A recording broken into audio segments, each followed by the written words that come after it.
Hi friends, welcome back to our channel.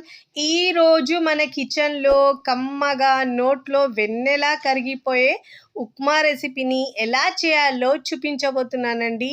ఎప్పుడు చేసే ఉప్మాలా కాకుండా ఇలా కాస్త డిఫరెంట్గా చేయండి. చాలా చాలా టేస్టీగా ఉంటుందండి. అబ్బబ్బా, మళ్ళీ ప్రతిరోజు ఉప్మా అనే పిల్లలు కూడా ఇలా చేసి పెడితే మళ్ళీ మళ్ళీ కావాలి అంటారండి. చాలా చాలా టేస్టీగా ఉంటుంది.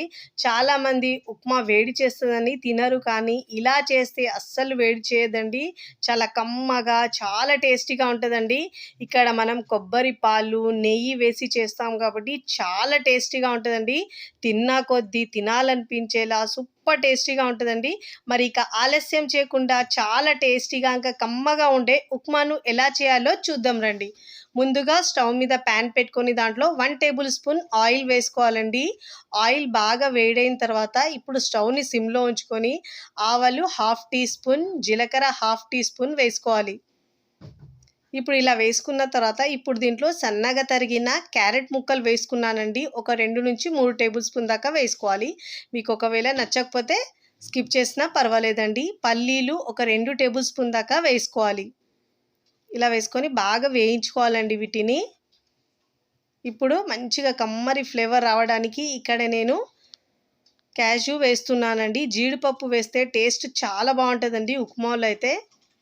ఇప్పుడు ఇలా బాగా ఫ్రై చేసుకోవాలి.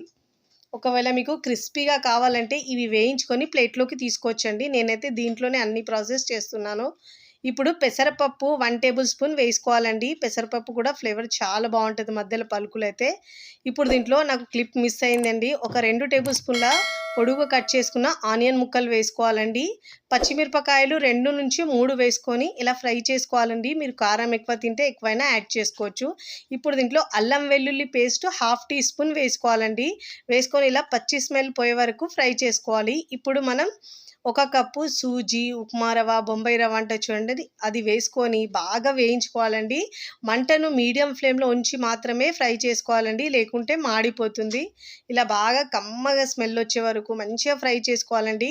ఫస్ట్ టైం నా ఛానల్ చూస్తున్న వాళ్ళు ప్లీజ్ నా ఛానల్ని సబ్స్క్రైబ్ చేసుకోండి, లైక్ చేయండి, పక్కనున్న బెల్ ఐకాన్ని ప్రెస్ చేయండి. ఇలా ప్రెస్ చేయడం వల్ల నేను పెట్టే వీడియో నోటిఫికేషన్ ముందుగా మీ హోమ్ పేజ్కి వస్తాయండి. ఇలా బాగా ఫ్రై చేసుకున్న తర్వాత ఇప్పుడు మనం ఉప్మాని ప్లేట్లోకి తీసుకోవాలి. ఇలా ప్లేట్లోకి మొత్తం తీసుకున్న తర్వాత ఇదే ప్యాన్ని మళ్ళీ క్లీన్ చేసుకొని ఇక్కడ నేను ఉప్మాని కాస్త డిఫరెంట్గా చేస్తున్నానని చెప్పాను కదండి. ఇక్కడ నేను పచ్చి కొబ్బరిని గ్రైండ్ చేసుకొని 1 కప్పు వాటర్ వేసుకొని ఇలా మనం కొబ్బరి పాలు తీసుకోవాలండి. కొబ్బరి పాలు వేసి మనం ఉప్మా చేస్తాం కాబట్టి చాలా కమ్మగా ఇంకా టేస్ట్ అయితే సూపర్గా ఉంటుందండి. నేనైతే ఇక్కడ 2 కప్పుల కొబ్బరి పాలు తీసుకున్నాను. 1 కప్పు వాటర్ తీసుకున్నానండి. మీరు కావాలంటే 3 కప్పులైనా కొబ్బరి పాలు తీసుకోవచ్చు. నేనైతే ఇక్కడ 2 కప్పుల దాకా తీసుకున్నాను. 1 కప్పు వాటర్ వేసుకోవాలండి. ఇలా 1 కప్పు వాటర్ వేసుకున్న తర్వాత రుచికి సరిపోయినంత ఉప్పు వేసుకోవాలండి. ఉప్పు వేసుకున్న తర్వాత ఇక పాలను బాగా మరిగించుకోవాలండి. కాస్త ఉడికిన తర్వాత ఇప్పుడు మనం స్టవ్ని సిమ్లో ఉంచి మాత్రమే ఇలా ముందుగా ఫ్రై చేసుకున్న ఉప్మాని దీంట్లో వేసుకోవాలండి, లేకుంటే ముద్ద కడుతుందండి. ఇలా మనం హై ఫ్లేమ్లో ఉంచి వేసుకోవడం వల్ల, లేదంటే మీరు స్టవ్ ఆఫ్ చేసుకొని వేసుకోవచ్చు. నేనైతే ఇక్కడ స్టవ్ని సిమ్లో ఉంచి ఇలా వేసుకుంటున్నానండి. ఇప్పుడు ఇలా వేసుకున్న తర్వాత బాగా మిక్స్ చేసుకోవాలండి. అస్సలు ఉండలు లేకుండా బాగా మిక్స్ చేసుకోవాలి. చాలా టేస్టీగా కమ్మగా ఉంటుందండి. పిల్లలైతే మళ్ళీ మళ్ళీ కావాలి అంటారు, అంత రుచికరంగా ఉంటుందండి. నోట్లో వేస్తే ఇట్టే కరిగిపోతుందండి, అంత సూపర్ టేస్టీగా ఉంటుంది. ఇలా బాగా మిక్స్ చేసుకోవాలండి.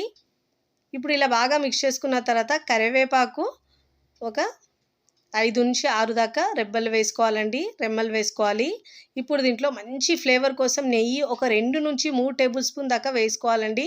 మనకు కొబ్బరి పాలు, నెయ్యి కూడా హెల్త్కి చాలా మంచిదండి. ఇలా చేసి పెడితే కమ్మగా కూడా ఉంటుంది. పిల్లలైతే చాలా ఇష్టంగా తింటారండి.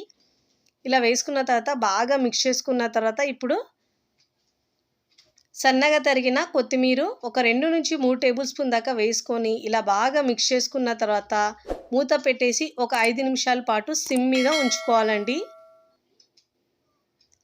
ఇప్పుడు మూత పెట్టుకొని స్టవ్ మీద సిమ్లో ఉంచుకోవాలి. ఇప్పుడు చూడండి 5 నిమిషాల తర్వాత చూపిస్తున్నాను చూడండి, ఎంత మంచిగా పొడి పొడిగా చాలా టేస్టీగా ఉంటుందండి. ఎప్పుడు చేసే ఉప్మాలా కాకుండా ఇలా కాస్త డిఫరెంట్గా చేయండి, చాలా టేస్టీగా ఉంటుందండి. ఇప్పుడు మనం స్టవ్ ఆఫ్ చేసుకొని సర్వింగ్ ప్లేట్లోకి సర్వ్ చేసుకోవాలండి. తిన్న కొద్దీ తినాలనిపించేలా సూపర్ టేస్టీగా ఉంటుందండి. మీరు ఇలా చేస్తే అలా ఖాళీ చేసేస్తారండి, అంత రుచికరంగా ఉంటుంది. పిల్లలు పెద్దలు కూడా మళ్ళీ కావాలి అంటారు, అంత రుచికరంగా ఉంటుంది.